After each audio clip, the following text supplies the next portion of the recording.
Hey everybody, welcome back to the channel. It's Nick Olson, Chupacabra Offroad, and speaking of the channel, I was looking back at a lot of our old videos, and a lot of videos over the last year or two have been talking about, you know, the speed. What is the speed going to be? A lot of pontificating.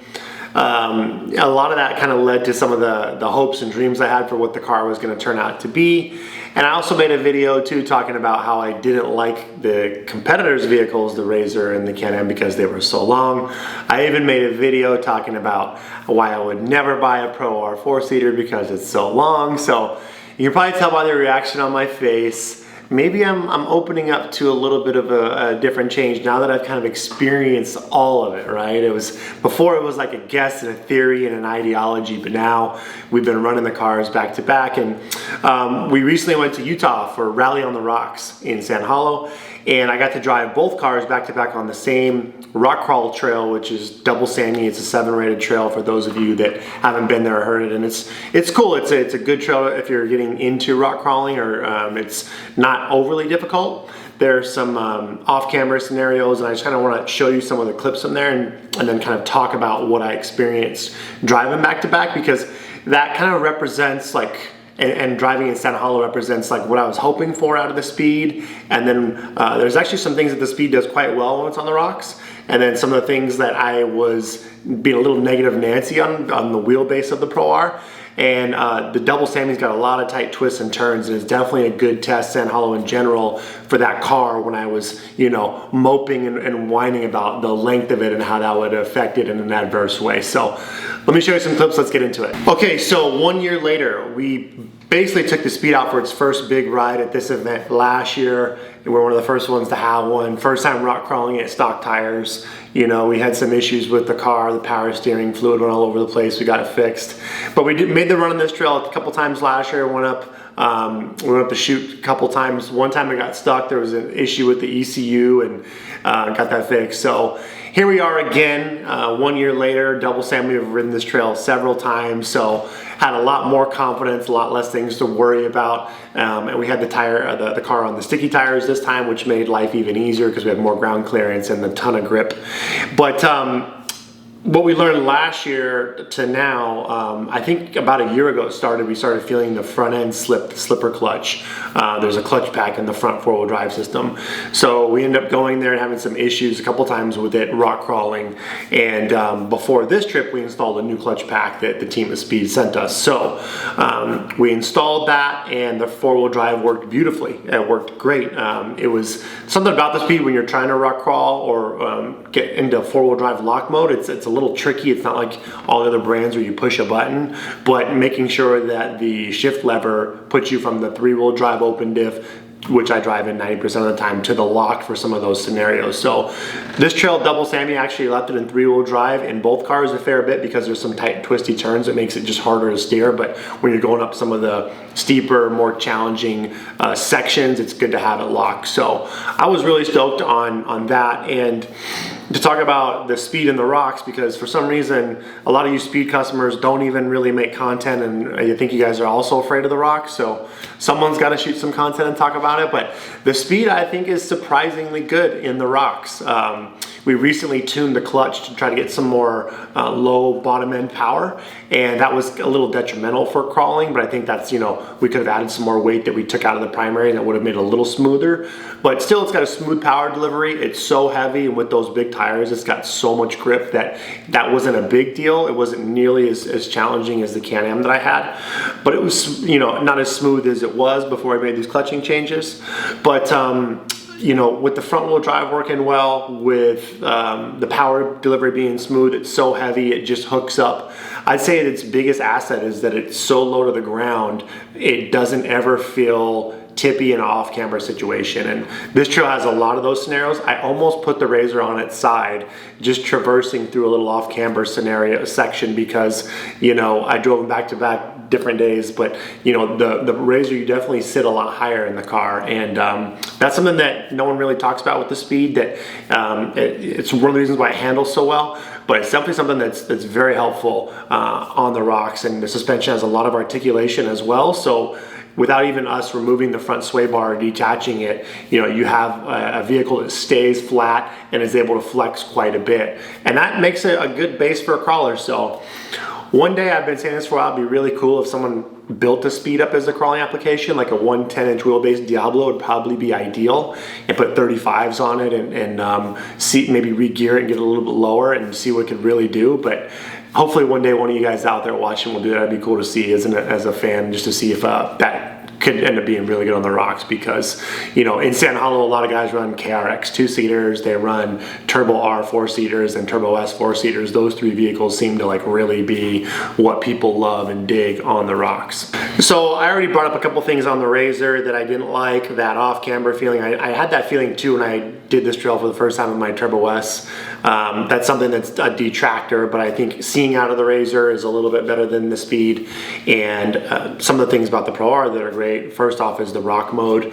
The smooth drivability is very nice. I've heard some of the rock crawler guys don't like it because if you want to get more wheel speed for certain obstacles, guys that are really advanced, but you do have a couple modes to play around with. So I'm a big fan of the different driving modes of the Pro R, as well as the suspension modes. We didn't detach our sway bar for this as well, and just ran it with our MTS setup with the live valve. And of course the car is comfortable with the sticky 35-inch bore tires. It's, as you can see here, it's pretty fun to drive. So I mentioned the Razor, I mentioned complaining about how long it is.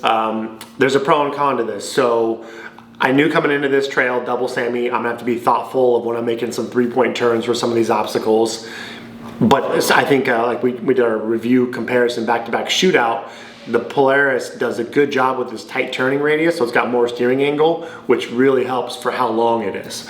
So on the rocks, you have to plan it out a little bit more. You can still get through all these obstacles. You can, it's not a huge detractor. You just, like if you went through that trail in a 2-seater versus a 4-seater, you know you have to plan ahead and pick your lines, and I just know that trail really well. So it was somewhat easy and didn't require a lot of up and back and up and back.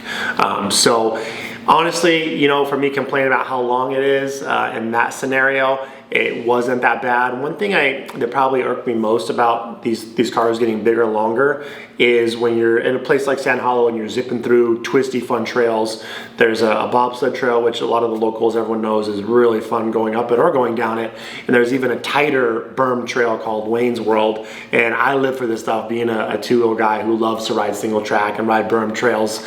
This Wayne's World trail is like as close as I can get to be on my mountain bike in Whistler running berm trails. And that's something that, you know, I didn't really like the length of it and how it felt zipping through there. You still can, it's just a characteristic that I really like. The speed excels in that area. But, you know, at the end of the day, to mitigate that, one thing I will say is because the Speed doesn't have much power off the bottom, it's really soft until you get into the RPMs.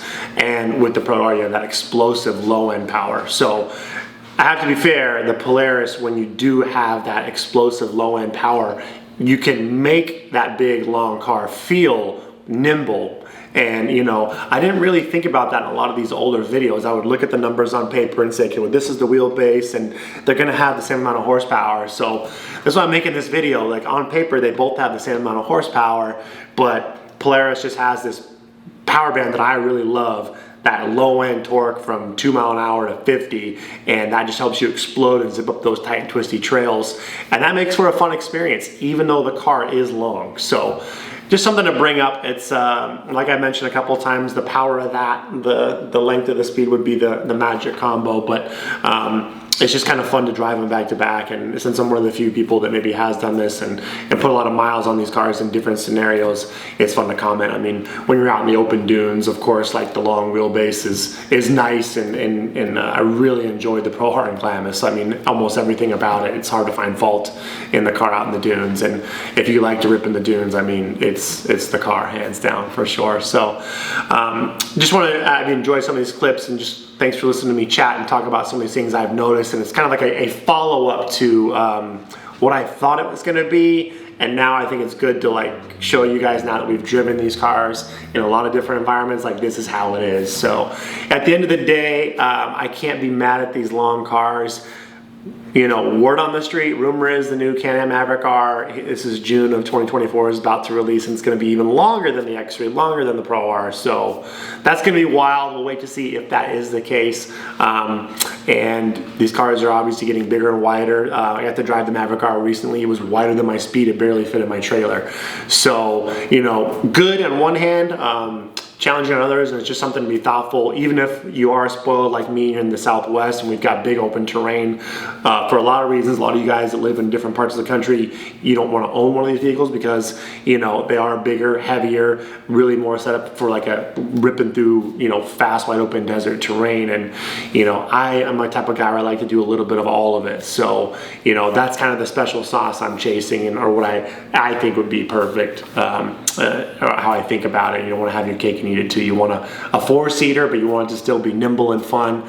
But I do think that the power component of the Razor greatly contributes to that fun, because these cars are bigger and heavier, but you have that low end bark, and it really helps you move the back end around and let it be squirty and fun, even though it is long. So yes, I mean, if I'm admitting that I was wrong then about the length of the Pro R, then I guess, yeah, I probably was. I judge a book a little bit too much by its cover. Now that I've kind of driven it all, experienced it, it's not as much of a deal breaker as I thought it was going to be. But just want to talk about these cars, and I hope you guys like the content, you guys like the footage, and if you comment below what you think, if you had a similar idea, you know, if you were concerned about a Maverick X3 Max or a Pro R for the length and went with a different model, or if you're kind of thinking like me in the same wavelength when you're trying to think of all these characteristics and a car that's fun when you're zipping through tight twisty turns, okay for some rock crawling, dunes, whatever your flavor is. It's all numbers on paper, but in the real world it's you know, it's not as big of a deal as I was making it out to be lengthwise anyway, because when you have the power can overcome a lot of things, as I'm coming to learn. So again, I hope you guys like the content. If you do, please like and subscribe. Check out our website. We make a lot of products for all UTVs, and we'll see you on the next one. Didn't need to come up. See that big chunk of white? Yeah. Just to the side of it, okay? Okay. How long are you, you know? Yeah, that's all. That's what I tell them. Oh, we met the car. Ow! Alright, just come straight up.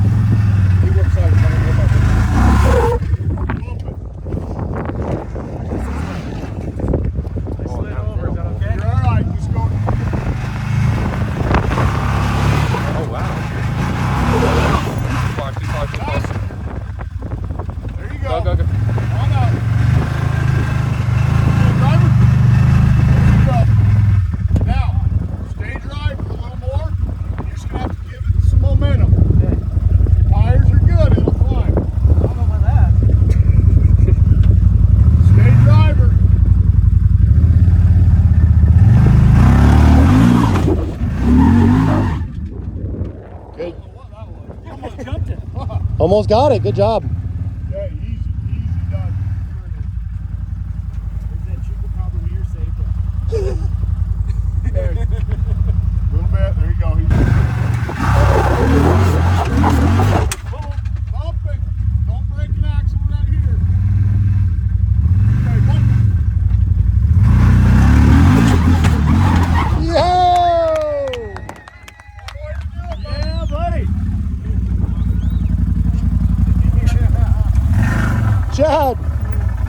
Chad, are you gonna go to Disneyland, bro? Let's go to Disneyland. Thanks for the pressure, Nick. A lot of people. Bad for $12,000. Chad, the tour guides are saying you might be the shortest vehicle they've ever seen do that obstacle. Okay, all right. That's what I want to Killer hear. work, bro. I got a little bit of road race. Oh yeah. Not bad though. Not bad. Awesome work, man. That was exciting. Okay, Nick, your turn. I'm not man enough. That was legit. The Z-Force 950 HOEX on BFGs. What kind of tire pressure are you running? About 6. Okay. Yeah, we saw guys just do this obstacle, some on BFGs, some on stickies, and the stickies were obviously a huge advantage. So Oh yeah. you would have done it with your eyes closed About with the the only stickies, thing huh? I did to it, so it's got tires. That's about all. Oh, and Chupacabra mirrors. Of course, of course. Now available for your CF.